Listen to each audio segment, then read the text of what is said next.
Bonjour les petits loups. Donc, Nestor a décidé d'aller, tout seul et en pleine nuit, retrouver la maison du Père Noël. Mais pour pouvoir sortir, il va falloir qu'il attrape la clé qui ouvre la porte. Et elle est accrochée bien haut, puisque c'est papa qui l'arrange et que papa est très grand. Mais ce n'est pas grave. Nestor va chercher un tabouret dans la cuisine. Un tabouret avec des grandes pattes, comme les araignées.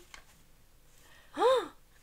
Le tabouret fait du bruit sur le sol, pourvu que ça ne réveille pas les parents. Nestor écoute, dans l'oreille. Tout va bien, papa ronfle encore. Oh! Maman aussi. Ah ben ça, Nestor ignorait que maman ronflait. Donc, il monte sur le tabouret, se met debout.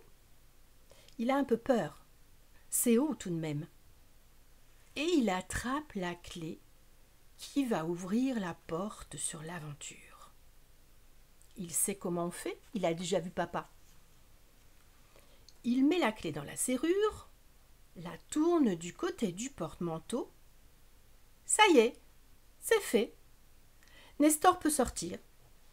Il referme doucement la porte derrière lui et le voilà dehors. Alors, le zoo, c'est par là ou par là? Il y est déjà allé à pied avec papa et maman. Seulement, c'était quand il faisait tout clair dehors et qu'il y avait plein de gens aussi. Et là, il est tout seul. Oh, c'est pas grave, c'est pas loin. Et le Père Noël, il sait que je vais arriver dans pas longtemps.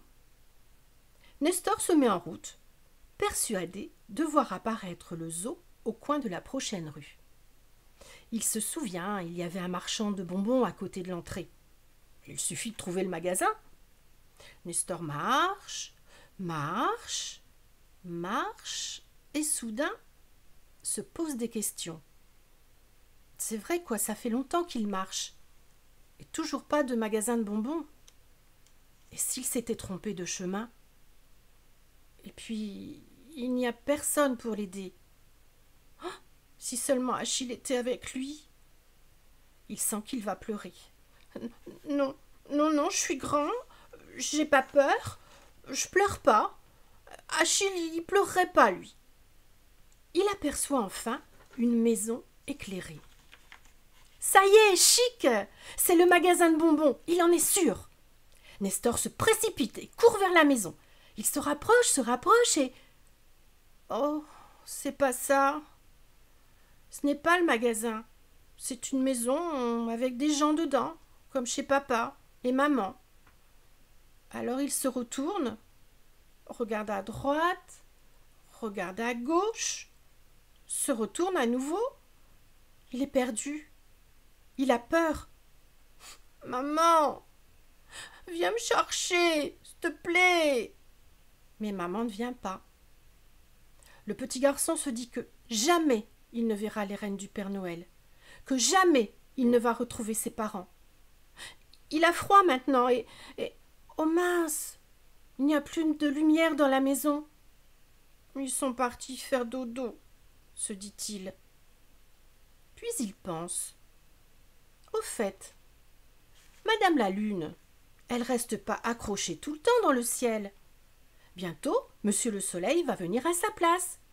Alors il fera tout clair, il y aura plein de gens dans la rue, ils me ramèneront chez papa et maman. Ou peut-être au zoo aussi. Il décide donc de trouver un endroit pour attendre la venue de Monsieur le Soleil. Bon, il a encore un peu peur parce que il y a des bruits bizarres qu'il n'a jamais entendus. Ouh, ouh, ouh, par exemple, mais aussi des clac, clac, clac, clac, clac, clac, clac. Oh, si ça se trouve, c'est des monstres, comme ceux qui sont sous son lit et que papa chasse tous les soirs en leur criant « Allez, oust, du balai, du balai !» Oui, mais papa n'est pas là. Et les monstres font toujours leur bruit bizarre. Au secours, il y en a un qui approche. Il l'entend. Ça fait et encore. Alors Nestor court aussi vite qu'il le peut. À force de courir, il est tout essoufflé, il a mal au ventre, et puis il a froid. Il y a plein de fumée qui sort de sa bouche. Oh, s'il était en train de se transformer en monstre. Nestor est épuisé, perdu, terrorisé. Il pleure toutes les larmes de son petit corps. Il appelle sa maman, et personne ne l'entend.